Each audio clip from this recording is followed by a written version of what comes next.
Good evening and welcome to the Freak Show Geek Show. Hooray! Yay! And welcome to our illustrious geeky Peaky Blinders. We have all the way from sunny Birmingham, Shane. Hello. I'm not in Birmingham, I'm in Shrewsbury, but there you go. Oh, fair enough. Posh Birmingham. Posh Birmingham. And all the way from sunny Worcester, we have Andy. Hooray! So, welcome everybody.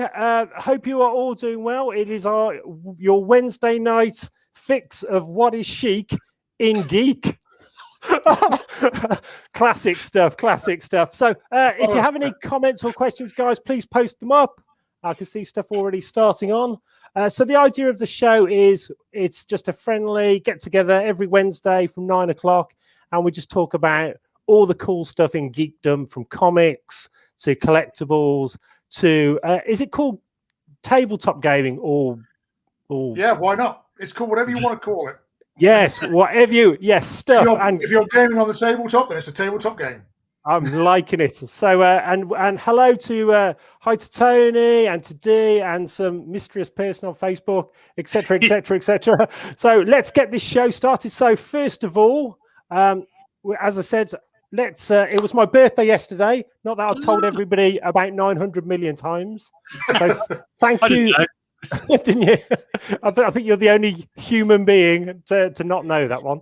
So thank you everybody who's sent me all the happy birthdays, etc. And let's get this party started. So one of the things I had for my birthday, I had the Skeletor 12-inch Rotocast model.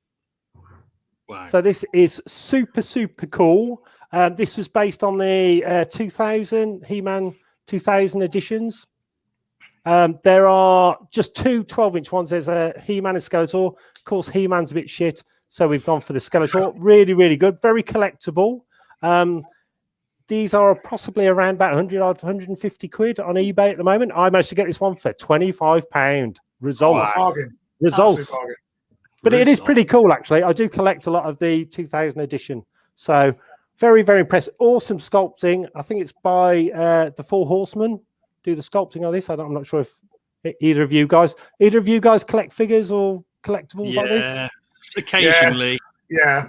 It's well, welcome to our world. So over to you then, Shane. What have you got to show us? I suppose I'll try and match that. Okay, it's not quite as cool, but it's pretty cool. I'm going to see if I can get him into focus. I've got a big Hellboy here. Now, this guy, I think he's about 14 inches, something like that. He's a male 14 inches, yeah? And he's still in the box. And I don't know what he's worth or anything like that, but he cost me absolutely nothing because it was a present from my local comic shop on my birthday one year. Oh, my God. So who is your local comic shop? That's Infinity and Beyond in Shrewsbury. Oh, big shout out to these guys. Yeah, big shout out, guys. Paul and Tracy. They are absolutely brilliant. They've supplied me with lots of geeky stuff over the years. And not always for free, obviously. That is the Hellboy from the comics, isn't it? It is. It's the Hellboy from the comics with Mike Mignola artwork on it. Beautiful artwork on it. It's a Mezco PX previews exclusive. So there's not that many of them about. I don't know how many there are, but it's quite rare, I think, especially still in the box. Oh wow! We were talking just before the show started that we've seen the new Hellboy film, and it's rubbish. Andy, did you see it? I did, yeah. And I wanted to love it because I love the original, and I think the second one's even better. Yeah. Like, how can you get this wrong? It's going to be great, and yeah, it was just awful. They got it wrong. They got it very wrong. So bad. Oh man, yeah. So hopefully we won't see another one of those. So that's good. But no. Say what, Shane? I was going to say it was just the way it changed tone so often through the movie. You know, it went from comedy to really bad gore, like not tasteful gore, just completely gratuitous gore, and a lot of the jokes totally missed the spot. You know, and it's just, and the CGI was ropey as well. Yeah, so it just didn't hold together. Totally bad. So over to you, Andy. How's the world of wargaming or tabletopping stuff? Are you back open soon, or Hopefully, all being well. Obviously, Bojo the Clown did his announcement the other day that maybe sometime April. Maybe, who knows? Yeah, everyone's just kind of stuck in that holding pattern. I think everyone's kind of fed up with it now, just wants to get back and do some gaming and some hobby and stuff. So, yeah.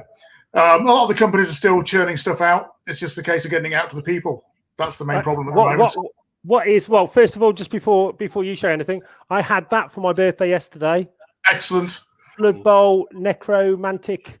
You wait till I totally do an abomination on the paint job on these, but I'm sure it'll be very interesting. It'll be different. It'll be unique. Yes. Great words, great adjectives. Yeah. Always be positive. Always. But yeah. So what is there? Is there anything? What is cool? Is there anything new just come out or? GW as ever. Oh, hang on. I've just pressed something. I don't know what I've done there. GW as ever are just churning stuff out every fortnight. They've actually kind of pulled back a bit, and instead of doing it weekly, they are doing every fortnight. Just had a massive release for Slanesh, the Headlights of Slanesh for AOS. So lots of new cool models for that. Yeah, a lot of the places now are just kind of holding what's going to happen next. Yeah. So we'll see. We'll see what happens. But it's a good chance for everyone to get their painting done. That's the main thing. If you've got time off, get some painting done. Don't just sit there and whinge when we open up again that you haven't done any painting. Definitely. A big shout out to Henry Cavill, Superman. His part is, for relaxing, he paints Warhammer stuff. Miniatures, yeah, he does. He does indeed. Yeah, there's quite a few people. Vin Diesel, big D&D player. Is he? Well, he's big and he's a D&D player. Yeah. Oh. But yeah, no, he loves a bit of D&D, does Vin Diesel. Yeah, there's quite a few of them. Obviously, you've got a lot of them now that are quite proud to say that they're part of the Geek community. So, yeah, it's definitely more than coming out of the woodwork. Yeah. No one's going to beat him up, are they? And no one's going to give Vin Diesel a wedgie. I bet he doesn't play the barbarian. I bet he's always like a wizard or an elf or something. It's like, just a weedy character. So Shane, how did you get into comics? So for people who don't know Shane, so we've got people connected from all over Europe and the US and Australia. So we have a big fan base. What do you run, and where is it, and how can people find it? Well, I'm well known probably mostly for the ICE convention, which is predominantly in Birmingham. So it's the International Comic Expo.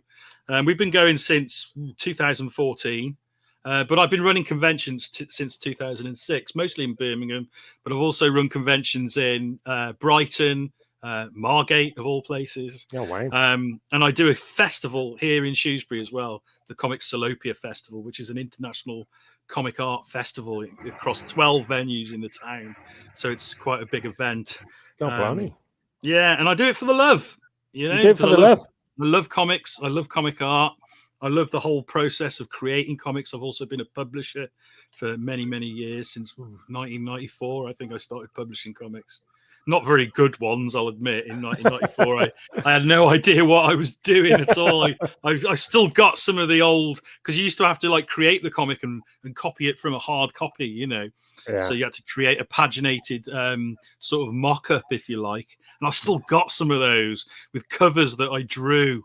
And they are pretty shamed. They're actually on the floor next to me, but I'm too ashamed to show anything. No, I think we should. I think this is the time for shaming. So let us just go around and just show everybody just some cool stuff that we've got. So first off, for everybody, this is the first comic I ever got, and this is Titans #1 from Marvel, and this is in portrait, not landscape. It's one of those. It's one of those, not one of those. If that makes any sense. Yeah, and landscape, not portrait.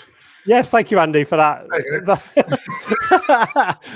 Awesome comic. I got that when I sort of first started going to school. Went to a school fete. Somebody had a load of Marvel comics for about 10p, a massive pile, and that's what got me started on the road to collecting comics. Awesome, man. Absolutely amazing. That is so Shane. awesome.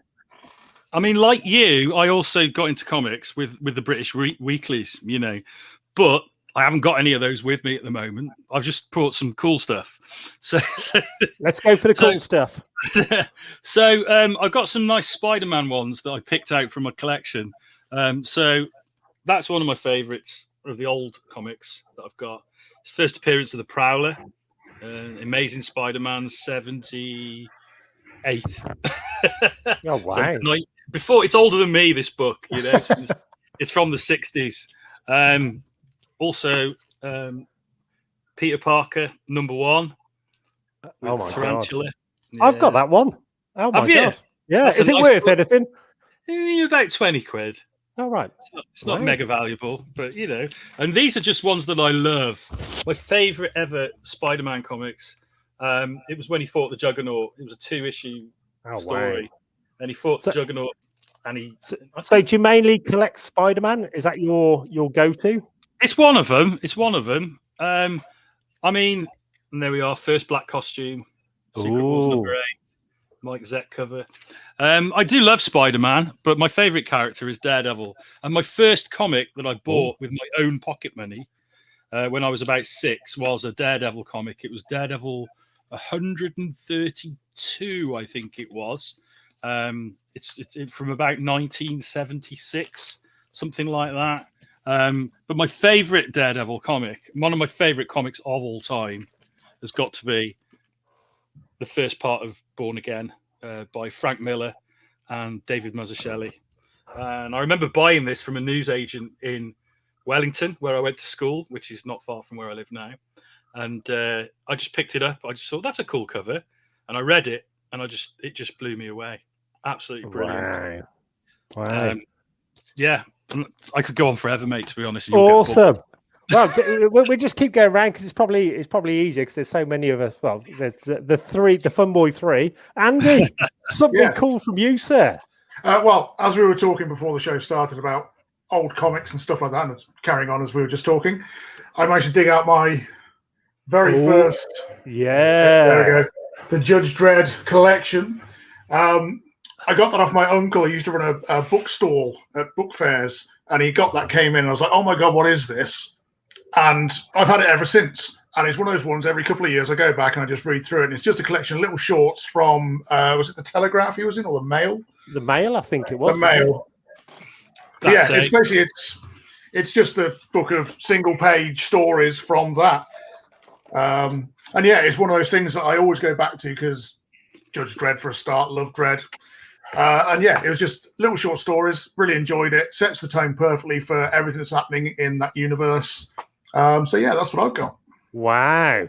Also, that the Mega City TV show's coming out soon, so it is on. So, yeah. It is on. We've been chatting to Jason, Mr. Kingsley, and all the guys at Rebellion, so it's definitely on. So very excited. To throw one back at you, only the best 2000 AD comic ever created, America, the Judge Dredd story. This is the Lost and Found hardback. Nice. Also, hold on, guys. How more epic can this be? Only dedicated to the cult of V2A by John Wagner. Oh, sexy! But seriously, awesome book. I don't know if either of you have read it, but read it when it came out the first time. Possibly one of the best ones ever.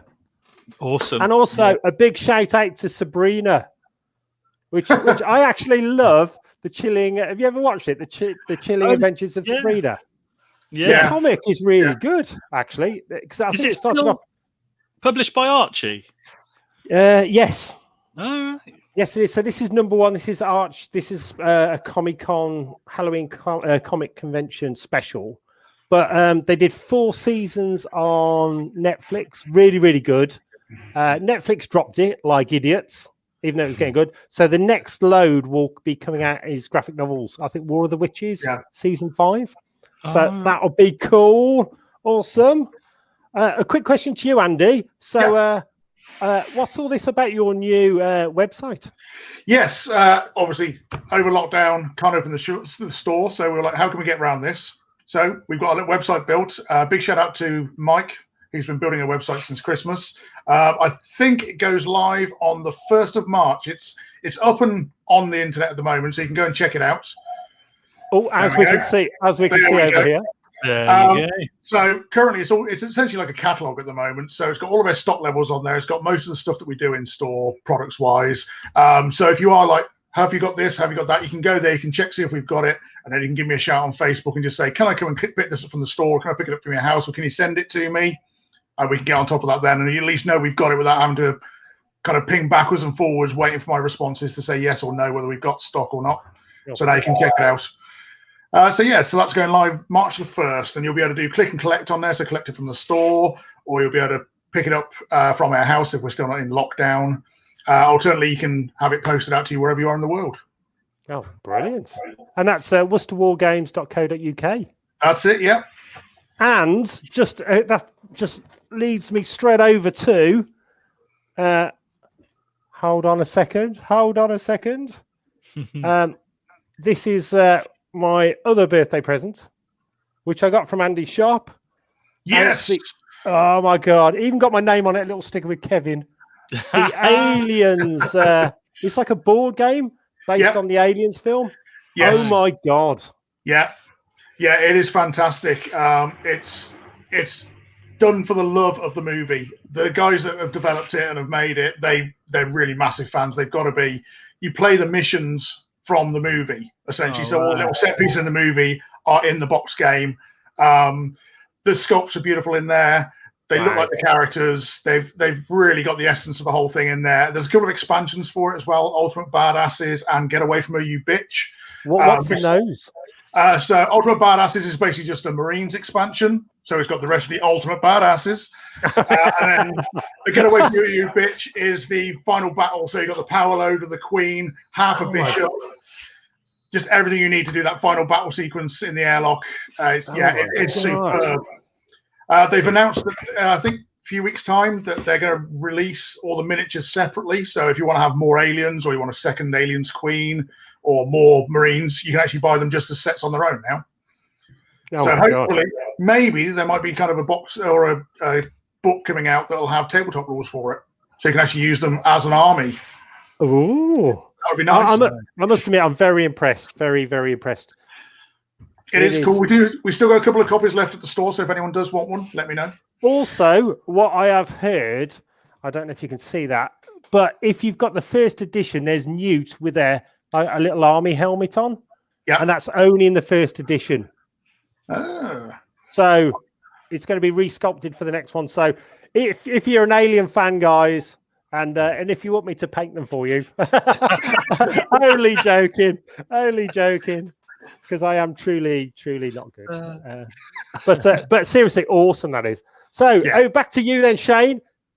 Back to you, tennis wise. Well, I thought I'd change it up a bit and go from an American comic to a British comic, because that seems to be what people are digging at the moment here. And I've got these. Action Annual 81. Action Annual 82. With absolutely awesome artwork on them. I mean, great stuff. They just don't make them like that anymore. I didn't think they made them in the 80s. I thought, wasn't that like a black and white thing from the Well, this is the thing. The Action Annuals continued after the, and they've got all sorts in them. They've got like football and shit like that as well. And like there's some like text stories like that as well with beautiful artwork. Yeah, wow. But there is comic strip in there. And there's westerns, there's crime, they had those lovely, you can see the monotone colouring as well. So it was just one colour. Yeah. Oh my God. I love that. And it's nice that they've gone for salmon. yeah. I don't know why they chose that, but there's loads of black and white. There is some colour. This is a cool one. Spinball. Now that seems a little bit familiar, doesn't it? There was a certain movie around that time. I don't know if you remember. There was a movie called Rollerball. Rollerball was ace. I love Rollerball. Yeah. So I'm wondering if there's an influence there. Oh my gosh! But it's great. Those are really cool. Action. So who published Action Comics? Well, it was the precursor to 2000 AD. So it came out before 2000 AD, but it got banned because it was too violent. Because it had stuff like butcher in there, and banned. it got banned because it was a kids' comic, but there was death and lots of gratuitous violence. It was awesome, but it only ran for a short time, and then it got banned. And 2008 came in place. But the annuals published, I think, until 1982. I think that's the last. I think that is the last Action annual. I could be wrong. I'm not a comics historian. I'm not an expert. Yeah. I just know what I've bought, you know. But yeah, absolutely awesome stuff, and still stands up as a great read. The standard of the artwork is just, it's a bit more artwork for you. It's absolutely awesome artwork, and oh my you know, God. it's wonderfully violent. Wonderfully violent. Exactly what you want when you're a small child. So I've got a comic to show you guys. I've got a comic to show you guys. I'm not sure if this film's going to be. I think it might be highly disappointing. Are you ready? Are you ready? We're ready. The Eternals #1 from Marvel. Now, I really don't know what this film's going to be like when it comes out. It looks a bit pants. So I don't know. I almost picked out an Eternals book. That's actually the annual #1. It's not Eternals #1. Oh, is it? Sorry. Yeah. But I do have Eternals #1. I have the first like 7 or 8 issues actually, and I almost picked them out to show them tonight, and then I thought that's a little bit too specialist. You know what I mean? Do you like it? I Eternals, find it it's Kirby. Disappointing. I love Kirby. It's Kirby. Yeah, Kirby is just awesome, but the story's just odd. Oh, it is. It's Kirby on drugs, I think. I mean all this DC stuff wasn't it? I mean, all the DC stuff is just mad, but I love it. He was definitely on the Perry that night when he got that one out, I think. So, Andy, quick one back to you. So, what is cool in gaming then? What would you recommend to people out there? So, we've got the Aliens game, which is epic. Yeah. Blood Bowl. Blood Bowl is always a good call. It's a quick and easy game. It's 2 players. It's violent sport. It's American football with chainsaws. Let's be honest. It'd be better. So I always recommend Blood Bowl to everyone. Alternately, if you're looking for something a bit different, a bit of fun, quick and easy, Dead Man's Hand from Great Escape Games. It's one of the games we've always pushed in the store because I absolutely love it. It's one game that I will drop everything for to go, yeah, we'll have a game of Dead Man's Hand. Essentially, it's cowboys and Indians, but set in the 1960s movies. So nobody dies. You just fall off roofs and stuff and you're out of action. But yeah, and they've done a whole range of models for it in different things. You've got the Curse with zombies and voodoo, and you've got Down Under, so you've got the Kelly Gang. You've got Renegade Indians, Pinkertons, Outlaws, all sorts of stuff. And it's a phenomenally good game. It's quick and easy, so simple to play, and a really good laugh. Like I said, I drop everything to a game of Dead Man's Hand any day. It's been around a while, but I definitely recommend it.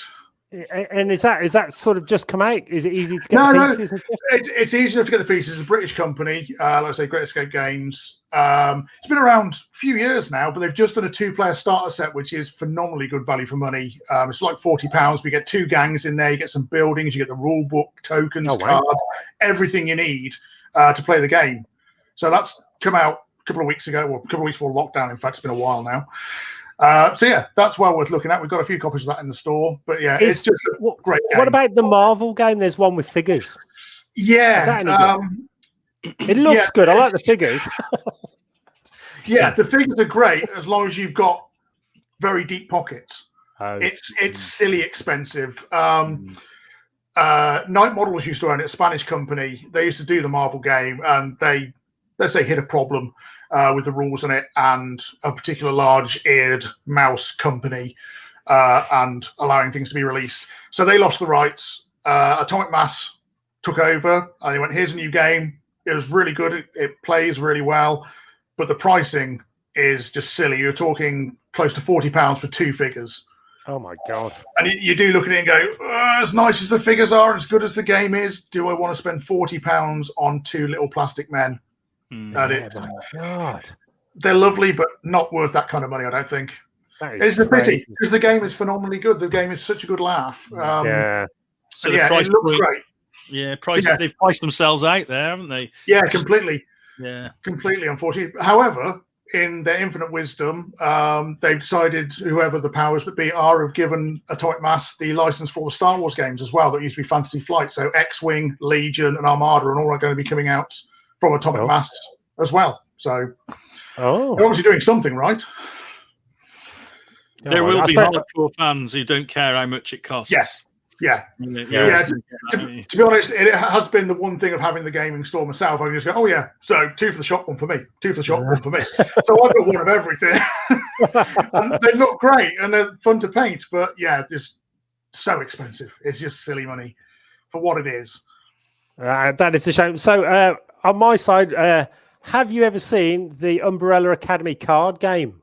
I haven't, but I do want to now because it is actually awesome.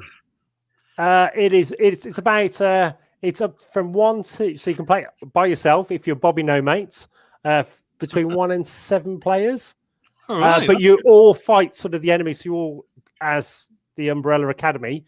Awesome cards. It's about a 20-minute game. It's really, really fun. Very violent. Really quick. You don't have to have too much brain power. So that's good for me. So I can just get out there and cause chaos. But that's really good. I think came out on Kickstarter, which is finished, but you can get a few copies of this now on eBay and stuff. So about 20 odd quid. Well worth it. It's good. Really good game, actually. Really enjoyed that. Over to you, Shane. Oh, so Shane, quick one with your amazing comic convention, ICE, which I do love. It's my favourite one. Well, it is my favourite one. Now that we're allowed out to play, possibly, could there possibly be one there this year? There could be. That's all I can say, really. Obviously, we have to be really careful that we don't announce something that we can't then put on. But with the news of restrictions, sort of disappearing early summer, and ICE being scheduled for September, there's a good chance that we can put a event on. There may be sort of restrictions within the event that we have to adhere to, but hopefully, with the predictions the way they are, there's no reason why we can't put on an event in September in Birmingham. So, with everything, if everything goes to plan, there will be an ICE 2021.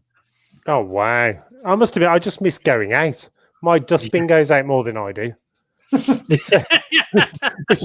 which is a shame, but it'd be lovely to, it's coming soon, so just be safe, guys. Get your vaccines when they do come out, and that'll allow us all to get out there and get normal again. Quick question to you guys: have you ever heard of my all-time favorite comic, White Trash? Oh wow! What it is, if you imagine Axl Rose and Elvis Presley go on a shooting spree across America, this is the comic for you. They did 4 of them, and it's barking mad. I can't believe they even got this published. It is deranged, but a great one. Who was the publisher? Who brought it out? Tundra. Yours. It wasn't one of mine. Is that one of yours? Tundra. Oh, Tundra. Oh, God, I remember them. I've got some of their stuff. Yeah. It's a brilliant comic. Yeah. It's they put out stuff that other people wouldn't put out. You know what I mean? So there you go.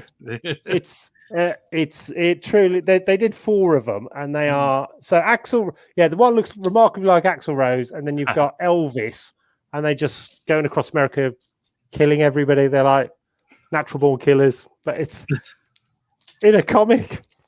Definitely not for children. Brilliant, though. No. Awesome. Awesome. So over to you then, Shane. Any more goodies to show us? Oh, I've got plenty, mate. Okay, well, I'll go on a Superman trip for a second, if that's all right. So some I picked out. Probably my favourite Superman comic ever, which is Man of Steel #1, which is when John Byrne sort of rejuvenated Superman, really. It's the modern age Superman, and it's just absolutely brilliant. When did that one come out?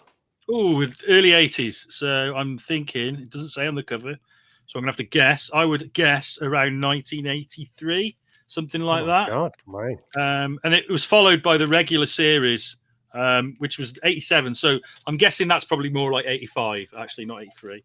And then in 87, Superman #1, which is the second Superman series. and that's Metallo on the cover. A great villain that they don't use in the movies, which I think is a shame because he's a great villain. So oh my God! So how big is your Superman collection? Superman, I don't know. I've probably got about 200 Superman comics. It's not massive. I just pick the stuff I like, because there was a lot of trash. Let's face it. But I do have the Death of Superman as well, which I know it's a modern comic, but I think it's a bit of a modern classic. And I think there were 1 million of these printed, so it ain't rare. It's probably still only worth about £3, but I like it. I also like it as well, being an ardent Marvel fan. So anytime one of them bites the dust, down with DC, down with DC. Make mine Marvel. So a question over to Andy, because for people who've not been into Worcester War Games, it has rather a lot of games in there, a lot of your own games as well, a lot for sale, and your own personal collection. So how did you get into gaming, and what started you off? I don't know, really. It's one of those things. I think a lot of people are just predisposed to it anyway. Even as a very small child, I was watching things like King Kong, Clash of the Titans. So I was always into the fantasy element of everything. Gaming-wise, I think my first experience with gaming was my friend at secondary school, came in one Monday morning and put a little metal dwarf down on the table next to me. And I was like, what's that? And how do I get all of them? That's it. And that was it then. I was just hooked. So I just had to have everything. And obviously this was in the days when plastics were still fairly new as well. This is kind of mid-80s. Yeah. So yeah, and it was just, that was it. I had to have every dwarf I could find at that point, and then anything else I could get my hands on. But then I got out of the hobby. Well, I got to a certain age and I went, you know what? I'm earning my own money now. This hobby is really expensive. I've got money. I want to spend it on drugs and hookers. I don't want to be spending it on metal men. I was out of the hobby for many years. But then one day a friend came around and said, do you remember that old fantasy football game? And I was like, Blood Bowl. He's like, that's the one. Wonder if you can still get that. I'd look on eBay and it was just everywhere. And it's like, oh my God, this is a thing. Yeah. And that was it then. I was back in. I was straight onto eBay. Every penny I had was going onto eBay and just buying anything Blood Bowl I could get my hands on. And then it got to a point where the wife went, you know what, you've got so much stuff now, you should open a shop. And it was like, hey, yeah. Oh, I should open a shop. And that was it. About 6 weeks later, we were standing in our first shop, and it was like, what happened? Why is all my stuff on the walls for sale? And that's it. It's progressed from there. So everything in the shop, if you come down to Worcester War Games and you look at all the stuff on the shop, bear in mind, it's mine. Okay? It's all my stuff. I buy everything myself. And there's occasionally I let you buy some of my stuff off the walls. I don't need 38 copies of the Aliens board game, but I've got them, so they're mine. They are yours, yeah. It's all mine. That's all I care about. I just want everything. And yeah, it's just an addiction. It's a plastic crack addiction. So yeah, I'm a plastic crack addict and a plastic crack dealer. Yes. Well, I will sell it in little grip seal bags to anyone that wants it. Man, woman, or child, I don't care. Oh, amazing. So we're sharing with you with comics. And when did you first start off? I think I was about 3-4 years old. I was really lucky. My mum taught me to read before I started school, so I was reading comics, old stuff like this. Oh my God! Wow! Yeah, this is the first characters I was introduced to. Probably were old Avengers comics. Now, it wasn't one of these. This is an American one from the 60s. But there was an Avengers British reprint in black and white. And I remember colouring them in. Oh, with felt tip pens because they were black and white. It's like, oh, they're black and white. I'll colour them in. There you go.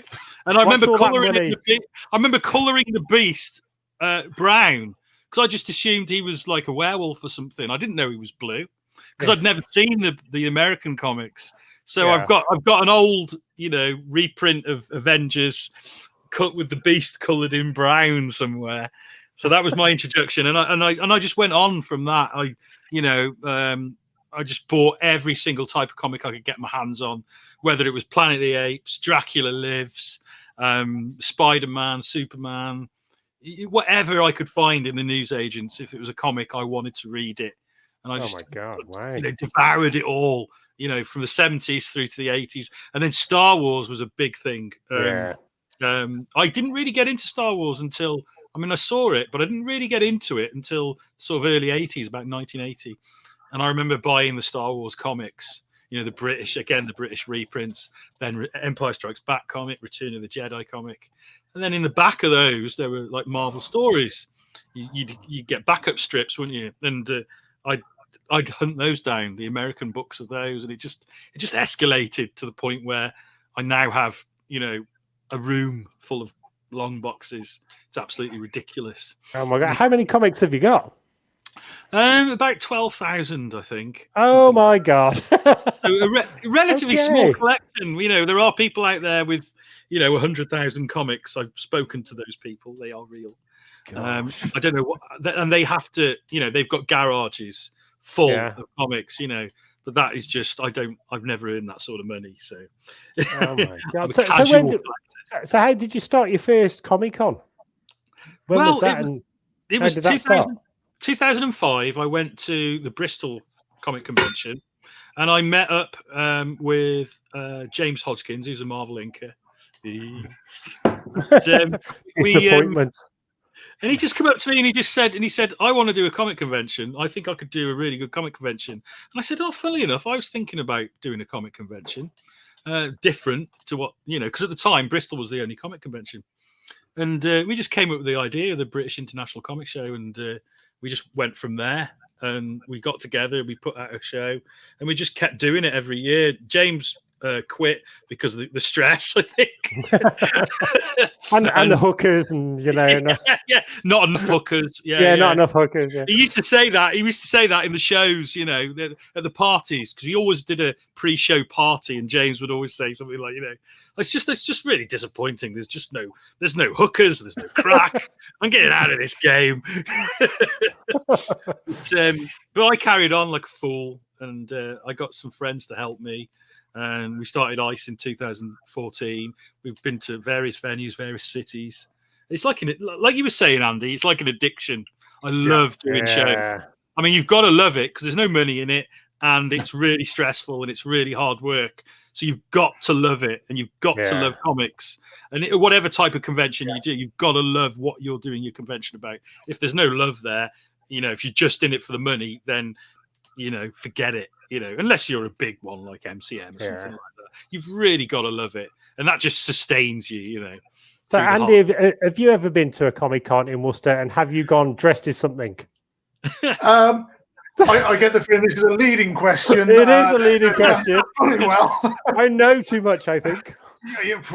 I'm just glad there are no pictures. We always get involved with the Worcester Comic Con with those guys, helping to promote it and stuff like that. And they always give us a nice stall so we can have a gaming area for people to come along and have a go at a few of the tabletop games and a few board games and stuff like that. But yeah, last year in fact, the year before last now, blimey. I've always tried to thought of somebody that I could emulate successfully in costume. Obviously, I'm not going to go dressed as 3PO because unless 3PO's had a real hard few years since the end of the Star Wars franchise, it's not going to work. So I'm looking for, so we say, a portly fellow. I decided to go as Prince Voltan from the Flash Gordon movie. Wow. Brian, bit of a legend and a hero of mine. So I was like, I'll get dressed up as that. It was that, or it was Princess Leia in the gold bikini. And we had a... Genuinely, I shit you not, it was that. Those were the choices. And we had a poll that every £10 you put into a fund for charity, you got a vote of which one of those two I wore. Unfortunately, sensibility took over from stupidity, and most people then voted for Voltan. I think I only beat it by about £30, so it was pretty close going. I bet you were sweating, weren't you? To be honest, I didn't care. I've done far worse things in life than get dressed in a gold bikini and go in front of 1,000+ people. I have no morals. I have no vanity. I don't care anymore.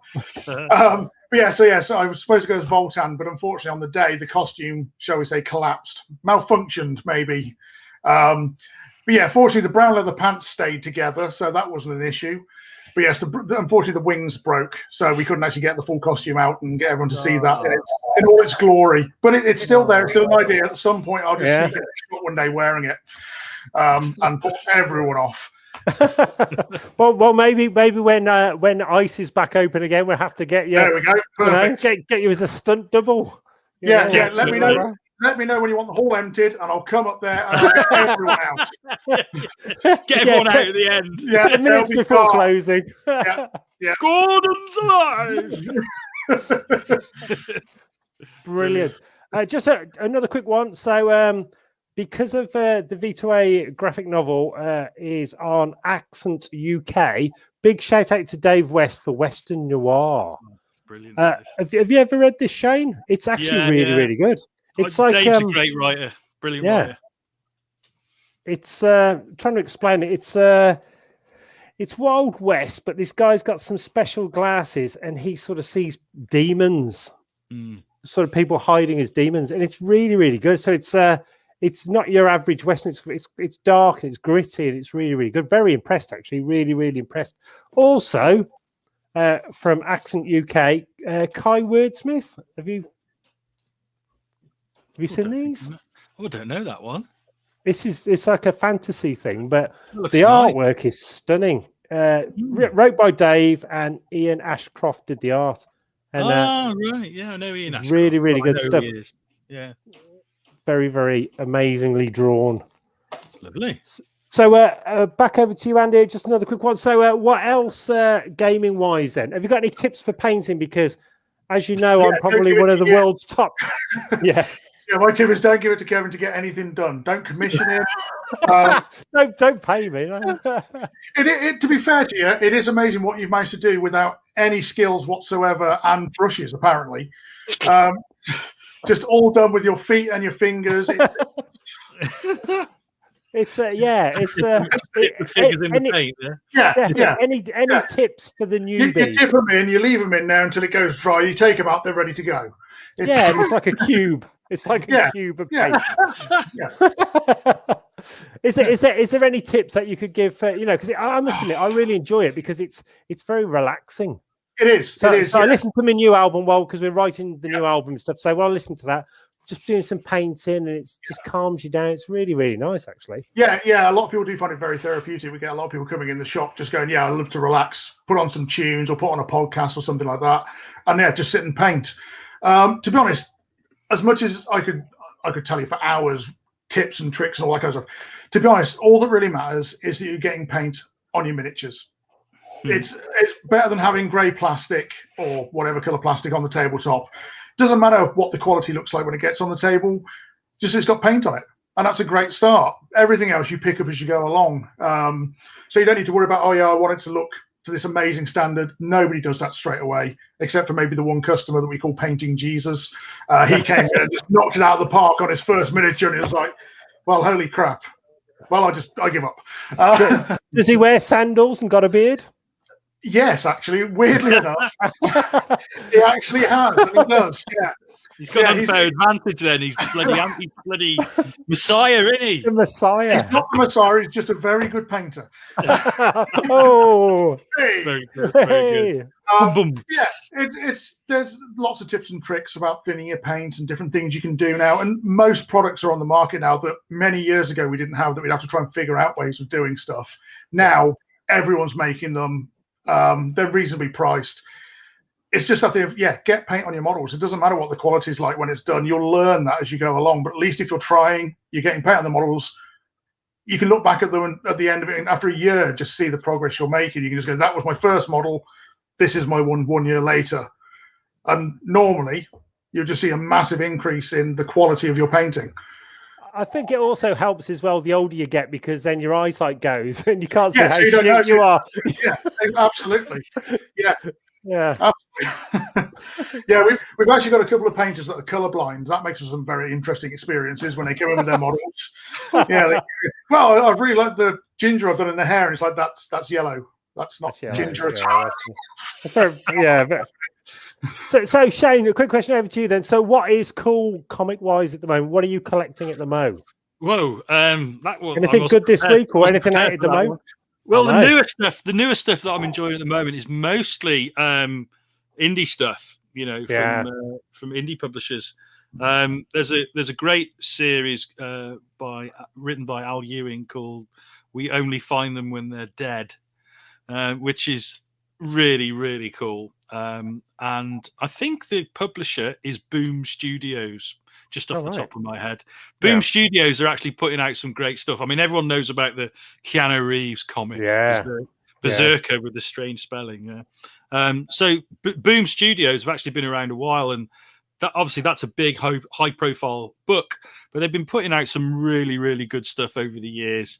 They did something called Irredeemable with Mark Waid about a while ago now. That was a superhero story. It's a little bit of a precursor to, you know, people will be aware of stuff like The Boys and things like that. It's a super villain gone wild, basically a Superman level hero that just loses it and starts killing everyone, and it's great. And he really explores that, you know, what would happen if Superman was evil trope in a really cool way, because lots of people have done it. You know, obviously The Boys do it. It was done by J.M. Straczynski a couple of times. But this is a really good attempt at that storyline, and that was Boom Studios. And Vault Comics are another indie publisher that are just on the rise now, putting out some really good stuff. Just really original comics with unusual. Is that all Kickstarter? Style. Is that Kickstarter? No? I mean, Or? they're an indie company, but they put out the books, you know, in a traditional way. You know, they create their own books, but they don't use Kickstarter. They are, you know, fully funded books. I mean, obviously, Boom used the Kickstarter for the Keanu Reeves book, but I think that was a way to reach out to new audiences. You know, not just your normal comic fans, because Kickstarter is obviously beyond just comics. So, and I think it worked for them. I think they've sold a lot of copies, something around the sort of 100,000 mark of that book. Yeah, it's crazy. I must admit, we sold our graphic novel on Kickstarter, and it worked really, really well, because it's a great way to get in contact with the fan base and the crowd. So it's not necessarily just about trying to raise the funds. It's about building the fan base before you've got stuff out there to take everybody together on a journey, which is really, really cool. Yeah, it works really well. I mean, you guys did a great campaign with your book. I like the way that we used to haunt your show every week and try and... You still do. You still appear in the chat. Yeah, it's just fun. Still appear in the chat. I can see you there saying hello to people. Yeah. Who have you got on your show this week? So this week we've got a great indie guy, actually. We've got Dave Cook and his artist Clark, whose surname escapes me right now. But they put out a series called Killtopia. I don't know if you've heard of that. It's an indie smash hit. It really is, and it's British, and it's absolutely superb. Anyone who's not heard of it, Google Killtopia. Check out that book. This is the third book they're bringing out in May, and we've got the two guys on, you know, sort of talking about the next book and about the previous books as well. We'll show some artwork and talk about the genesis of the creation. But it's an absolutely brilliant. I think you'll like it, actually, Drone. I think it's right up your alley. Yeah. Well, when is that? Is your show? Is it Friday nights?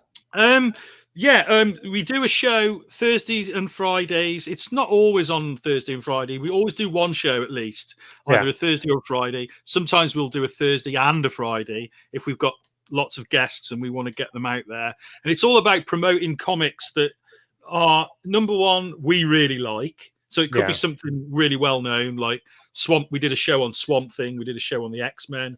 We had Mike Perkins on there. We've had Ram V. We've spoken to all sorts of really well-known creators, but we also do indie creators who you might never have heard of before. You know, we want to shine a light on that. So the show's all about promoting comics. You know, like what we did when you guys came on. You know, it was all, definitely. I mean, we just want to spread the word about great comics. You know, and that's what the show's all about. So it's called the Icecast Live, and it goes out. And we'll put a link on the bottom of this this show for that link. It is really good. Really enjoyed it. This week we've got on the Freak Show on Saturday night. We've got a beginner's guide to Wasteland Weekend, that big Mad Max post-apocalyptic festival over in LA that we go to every year. So we're super excited about that. We've got a few guests from Wasteland coming on. Big shout out to Emil Minty over in Australia, who's the Feral Kid. And I just wanted to show you my Feral Kid boomerang. So one of the weeks we'd do a special post-apocalyptic collectibles, toys, and board games. Because I know, Andy, I think you've got a few, and I've got a few as well. Yeah. Yes. Thunder Road. Thunder Road is literally just Mad Max. Thunder Road is awesome. How that got through copyright, I'll never know. I know. So Andy, so super excited. So is Worcester War Games open now? Technically, no. So we're open Saturdays 10 till 2 for click and collect. So if you are after stuff, you can give us a shout and come down and pick it up. Alternatively, you can come pick it up from the house anytime you want. We're only in the Arboretum, so we're only just 5 minutes up the road from the store anyway. So yeah, give me a shout on Facebook if you need anything, and you can either collect it from one or the other, or again, we can still send it out to you as well. I must admit, the Aliens game, especially for you, Shane, as well. If the Alien game is just awesome. It is. It's not like it looks a bit like Aliens. Hicks is in it. It's full. Yeah. You know, everything. It's spot on, isn't it? Who doesn't love Aliens? You know, it's just fucking awesome. Aren't they making an Aliens TV show? I think they are actually. Are they? I've not heard anything about this. I think they are. I think there's an Aliens TV show coming, and what else is? And the Battlestar Galactica one as well. Another Battlestar Galactica show. Another one. God, it doesn't seem 5 minutes since the other one finished. Quick question to you guys. Only the best British superhero ever by default, because we've only got Captain Britain. There's Union Jack as well. No, there's Union Jack, but even though this is a great one, because this is Alan Moore and Alan Davis, but I never liked this version. I like the old one with the yellow hair. Right, yeah, I've got the that, proper actually. one. Because this one, it looks like he's got thigh-high boots on and a bit kinky. So, you know, or is that just me? I've got another version of that book, actually, here, which is like the first release. There you go, which is quite nice. Oh, my God, wow. Yeah, that was when it was first, that collection was first published. So I think it's the same collection. Alan Davis, Jamie Delano, and... That's it. Alan Moore, yeah. Yeah, it's a great, and also British. If you're going for stuff like that, I love this. Paul Grist, black. Can you see that? Yeah. Let me just zoom in. Jack Staff by Paul Grist. Absolutely brilliant stuff. That is old school adventure comic by a really unique artist. Wow. Yeah, that's actually signed inside by Paul as well. Oh my God! So they are actually talking about Henry Cavill while he's painting his Warhammer game figures. He might be the new Captain Britain. They're on about for the MCU. That's what I heard on the grapevine.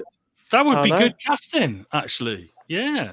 A big shout out to our great friend Mark Sexton, who is the storyboard artist for the new Thor film.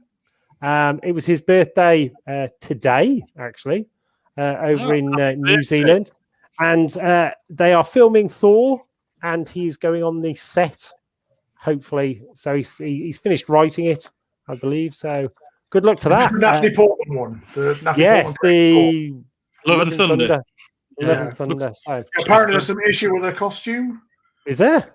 Yeah, apparently it's chafing her thighs. It's making her very Thor. Oh, dear me. Oh dear. I think, Andy, I can see you in that costume for some unknown reason. I don't know what it is. But... Better see me in it than out of it, I'm sure.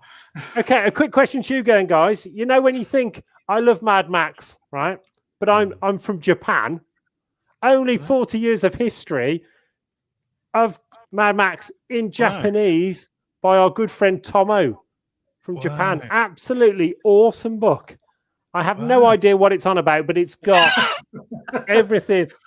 Photos, collectibles, toys, back photos of, you can't even see. Photos of them all in the back garden, chilling out when they went over to the festivals. Amazing. So I'll put the link up for that as well. So I think there was a limited run of these, but it is absolutely super, super awesome. And also, they are starting to film very, very soon Furiosa, the new Mad Max film. So highly exciting, highly exciting. Yeah. Awesome. So Shane, any more goodies before we I've always got goodies, mate. I've always got goodies. What shall I show you? Let's have a look. Stuff. I'm just going to show you something that from my collection, I guess. Some Wolverine stuff. How's that? Oh, well, 2 number ones. The first series number 1 with Frank Miller and Chris Claremont, I think, wrote it, and that was the number 1 from the second series. And that's a John Buscema cover, if I remember correctly. Oh my gosh. It's really good stuff, and they're quite collectible. I've got some collectible stuff I was going to show you, actually. We've got the new Black Widow film coming out with Taskmaster. That's one to look out for. The first appearance of Taskmaster in Avengers 196. You can, if you're into that sort of thing, sort of speculating on comics. Yeah. And always, of course, there we are. First appearance of Deadpool, which is, I think that's probably one of my most valuable comics. I think it's going for like 200 odd quid at the moment. That is. Oh my God. Yeah. Deadpool's a bit crazy. And I'm not a massive fan of the character, but I do have a lot of Deadpool comics. Deadpool number 1. That was a good one though. Circle Chase. That was a limited series by Fabian Nicieza and Joe Madeira. That was a really good fun series. I loved that. Oh my God. So if ICE is on this year, who would your dream guest be, apart from obviously me and Andy? That's a good question, because I've had a lot of my dream guests. I've had I should rephrase that. I've invited guests such as Mike Mignola, Kevin Nolan, Michael Golden, John Cassaday, Howard Chaykin. I mean, I've been very lucky actually to get some massive names from overseas and from the UK. John Wagner's a regular. He's great, John. Nice, yeah, I love John to bits. And we did have Carlos as well before he unfortunately passed away. And what a lovely man he was. Awesome, wonderful guy. Who was the naughtiest guy you had there? Who misbehaved the most? Yeah. Oh, that's a hard question, because there's a lot of misbehavior goes on at ICE. I'd probably have to say John Cassaday, probably because we went out drinking on the say no more. The guy can drink, really drink. He drank me under the table. What, more than Ryan Brown? Oh, that's another one, Ryan Brown. Ryan Brown. We went out. We had a great night with Ryan and his wife and Lou Stringer. Oh, that was an awesome night. But the whole Irish contingent actually are monsters, and that includes you, Stephen Mooney and Declan Shalvey. They're great guys. They're always such good fun to invite to the show, So and we've had people like Jock. He's a great artist. Awesome. It just goes on and on. The amount of legends I've been lucky enough to invite to the show. So it's really hard to answer the question properly. But I guess out of the people that I've not yet been lucky enough to meet at the show, who are still with us as well, because we lost a lot of legends over the last few years. For me, I suppose it would have to be David Mazzucchelli, who I invite every year and just says no. Is that just because of you, Shane? If you used a different name? Yeah, probably. Or something like that. He's probably seen my face and just thought, nah, it's dodgy. I'm not going to his show. But I do invite him almost every year. But I don't think conventions are his thing, which is fair enough, But probably one of my all-time favourite comic artists. Worked on, with Frank Miller on Born Again with Daredevil and with Batman Year One, and just an awesome artist all round, And what he did in the later years, after he left superhero comics, was groundbreaking stuff. That would be my dream guest, I think. Awesome. So quick question over to Andy. So Andy, I'm new to wargaming. What are your top 5 recommendations for me, sir? Deep pockets. Deep pockets, that's always a good start. But game-wise, what games would you Game-wise. are your top 5 games at the moment? Come on, Andy. Oh, that's a tough one. There's so many good games. Like I said earlier, Dead Man's Hand is definitely up there in my top 5 all day long. Accessibility-wise, you're probably looking at any of the Games Workshop systems because they're just everywhere. Games Workshop really have dominated the market for forever, and will continue to do so for a very long time. Are they big over in America as well? Is this a British thing or? It is predominantly European, I think, more than anything. They have broken the American market. They do sell America. They do have stores all over the place there. America, though, does have its own stuff. They got places like Privateer Press and Weird Miniatures that do their own systems, Malifaux and War Machine and Hordes. And obviously a lot of the new stuff now, Fantasy Flight, Atomic Mass, all American. They tend to buy a lot of American. I think mostly because of import fees and things like that. Yeah. It's cheaper to buy homegrown stuff than it is to buy imported stuff because the import fees are so expensive. We find it all the time with Canada and Australia, New Zealand are paying almost 3 times as much as we are for the same products just because they're having to pay so much extra in taxes and things like that. But yeah, I think it's one of those things. It shifts quite frequently of what the popular games are. And also what style of game you're looking for. A lot of people, if you're looking for competitive gaming, X-Wing's always been up there with one of the biggest games for competitive gaming. Even with Warhammer, kind of when that was a thing back in the day before it became Age of Sigmar. Age of Sigmar is a fantastic game. Nice and easy to get into. Again, GW, lovely models. The price point has always been an issue for GW for a lot of people.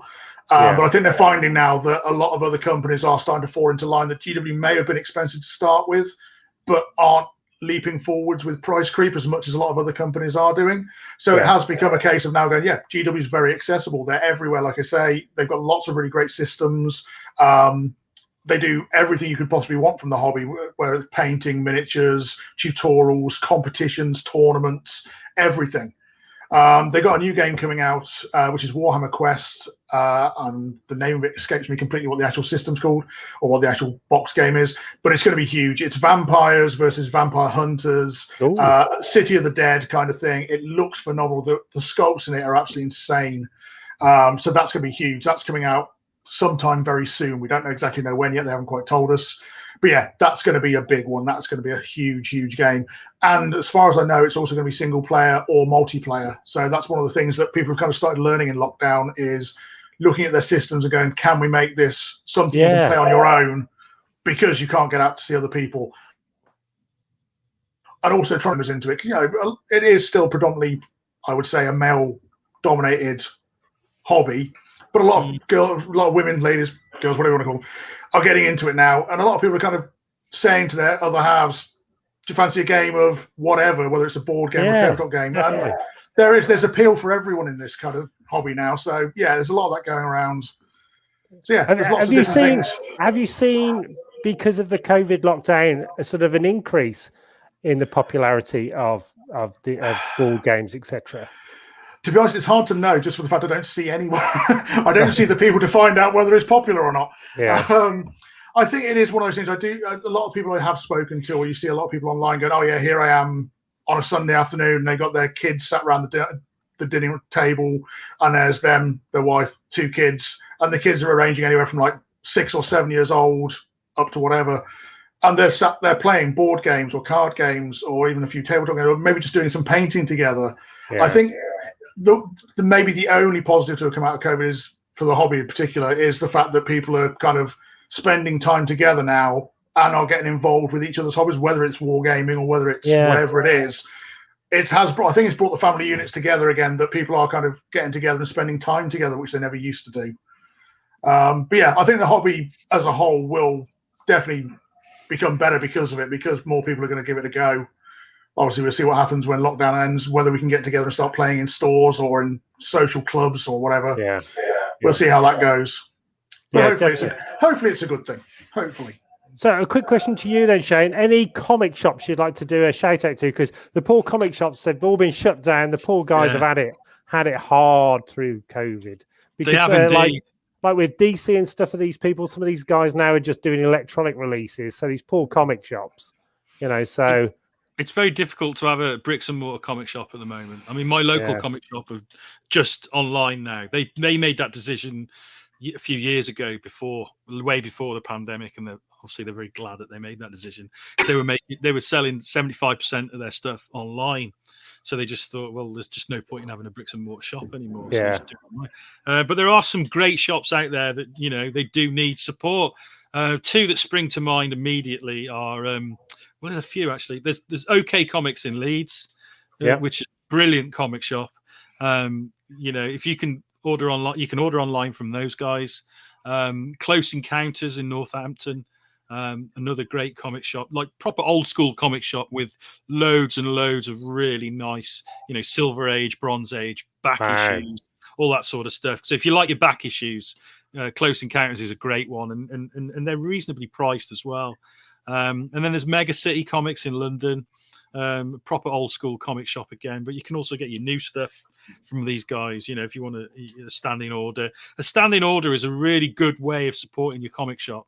Just having, I don't know, 5 or 6 titles every month or every week, however you want to do your comics. And just do it regularly. If you can, you know, pay in advance for them, because these guys have to order in advance for their comics. Yeah. One of the biggest things that knocks a comic shop about is when people they place an order and then they just never collect the comics. And I've known comic shops, you know, lose hundreds and hundreds of pounds because of that, because people just don't turn up and collect the comics. So it's always nice if you can, you know, pay in advance for your order, or at least pick up regularly every month. That's their bread and butter. It really is, because you might get the odd sale of a back issue for 200 quid, but that might just be an occasional sale, especially now with lockdown. You know, a standing order is a really good way, and it means you're never going to miss any issues. I see people, you know, moaning about missing issues. They don't have standing orders. I've got a question for you both. This is a controversial one. This is a thought. Have you seen Star Wars High Republic? And what are your thoughts? I'm trying to work out which one that is out of all the ones that were announced. It's all this new. It's a whole. There's tons of them. Is this the one that Kathleen Kennedy's doing with? It's a whole bunch of comics and books and stuff, and they've set. The comics and the books. Yeah, the comics and the books. Have you actually read one? Because they look not great. I'm trying to be diplomatic. Some of them are cool, you know. Are they? Some of them are really good. It does vary. I've actually seen one. Yeah, because not having a shop which is open, you can't like peruse through and have a look. So I've got no idea, are they any good or not? Because from what I've heard, the word on the street. From what I've seen, it's varied. It's varied. You know, it always has been with Star Wars comics. You know, the Dark Horse ones, you know, you'd have some really good stuff and some really bad stuff. And I think with the new stuff as well, because it's Marvel, isn't it? And that are publishing the new stuff. And it's varied. You know, some of it's good, some of it's bad. It all depends on who's writing and drawing it, really. If they get a good artist and writer on it, it's going to be good. You know, if they get someone who doesn't know what they're doing, which sometimes they do, you know, I try not to be too controversial, but I think that, you know, a lot of the Marvel output is not very good at the moment. I was thinking at the moment that it is a lot of rookie people having a go. Which is cool. You know, let new people in, let new artists in, and let them out. I remember when all the greats were learning. You know, I remember Alan Davis learning his craft. I remember, you know, all these guys. You know, they weren't the artists they are today. You know, they were given a chance. So you got to give these new guys a chance. It just so happens that, you know, that doesn't always create great comics. No. And no. and over to you then, Andy. So what do you reckon is going to be the next big thing, gaming wise? Apart from Aliens, which has got my seal of approval. I think the next big thing that everyone's looking out for is definitely going to be this Warhammer Quest release from Games Workshop. That seems to be the next big thing. What is it? Is it like is it a wargaming thing, or is it a board game, or a Hero Quest? It's it's probably it's closest to Hero Quest. Warhammer Quest was a game back in the day, back in the late 80s, early 90s. They've done a few releases over the last few years of other versions of it. So there was, I think it was Hammerhall and Storm Silver something or other, Silverhelm. Blackstone Fortress was the 40k version of it, which I know a lot of people really like because they brought a lot of the old alien races back in it. So all sorts of stuff. So this one's basically going to be, think of it like Hero Quest. Lots of different missions. But again, I think it's as much as it's on a board, it'll translate to being a tabletop game as well. So you can use all the models will be available to be used in that universe, so you can use them for your tabletop games as well as just that board game. But if it's anything like the last releases they've done for it, there will be expansions that will come out quite frequently afterwards that will just have an amazing range of models and all sorts of cool stuff in there. So I think that's going to be the next big thing. That's going to be the one that everyone's going to be holding out for, and when it comes out, are just going to go mental for. When does that come out? Do we know? We don't know yet. No, they've previewed it. I think last Saturday they kind of released all the images of the box art and all the miniatures in it. They're all painted up beautifully by the guys at the studio. And yeah, they've kind of released everything, so everyone now knows what it is and they know what it's going to look like. But yeah, currently we don't know when it's coming out exactly. We know it'll be some point in the next 3 months because they do things generally quarterly. So we know.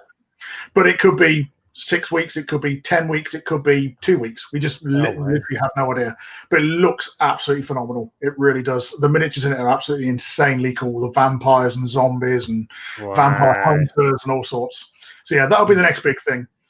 I must admit, for Christmas, I got Blood Bowl, the 2nd edition. From your awesome shop. And holy hell, there's a lot in that box. There really is. We saw what was in there. It was like, nobody's going to buy this. It's going to be so expensive. Nobody's going to, unless you're a die-hard Blood Bowl fan, you're not going to want to go out and spend probably close to 200 quid on it. And it came out and it was like 80 quid. And we were like, that's wrong. They've obviously dropped the ball on this one. They've got that horribly wrong. It's supposed to be 180, but no, 85 quid. And you get so much stuff in that box. It's unbelievable. It is awesome. Yeah, it's amazing. And if you've ever played the console version of it, or if you played the PC version of it, you literally know how to play Blood Bowl now. All you have to do when you get in the box is open it up, put the miniatures together, and you can play the game straight out of the box because the rules are exactly the same. If anything, Blood Bowl 3, when it comes out on the PC and consoles, will have the new rules in them fully implemented. So you'll be even further ahead of the game if you get the box set before you get the PC game. I have a losing streak on my Xbox version of Blood Bowl. Yeah, I've only ever won one game. You will see on the inside, I think it's on either the inside cover or page 1 or something, there is a disclaimer that says this game will cheat. So all those people, they get their nose bent out of shape by the dice rolls always going on the console. Always. Favor. Yeah. It literally tells you in the first page goes, this game will cheat. And to be honest, if you've ever played the game of Blood Bowl and you roll a 1 and you go, that's okay, I don't care, I've got a re-roll, you'll know you'll always roll another 1. That's what happens. So the PC game and the console games have got it perfectly. The dice will screw you 7 ways from Sunday. You have a chance. So yeah, I think they've got that spot on. It's absolutely perfect for doing that with it. It is awesome. So thank you very much, guys, for coming on. It has been an absolute awesome night. Loads of goodies. It's been great fun. Thank you for everybody for all your comments. There's a ton more, but I haven't managed to get to those at all. But I'll post them up later on. Shane, any last words for your adoring fans? Well, or your adoring fan, put it that way. Yeah. Good night, Mum. Yeah, good night, Mum. So we will jump onto your Icecast Thursday or Friday. Please do, yeah. On Thursday, it's tomorrow night at 8 o'clock. Tomorrow night, 8 o'clock. Yeah, we will all jump on and henpeck you as always. But honestly, awesome. Thank you for coming on. It's been brilliant. And Andy, any words to your adoring Worcester Warriors? Keep hobbying. Keep coming into the store. Keep supporting us. We're only there because you support us. So thank you to everyone over the last almost 8 years now that have been supporting us. It means the world to us. Keep supporting us. Screw the man. Just don't go to GW. Come to us. All hail GW. And definitely check out the Aliens box game because holy hell, it is awesome. So thank you very much, everybody. We will see you next week. Love to you all. Cheers, everybody, and good night. Thanks, Kevin. from the Geek Yes. Show. Yay!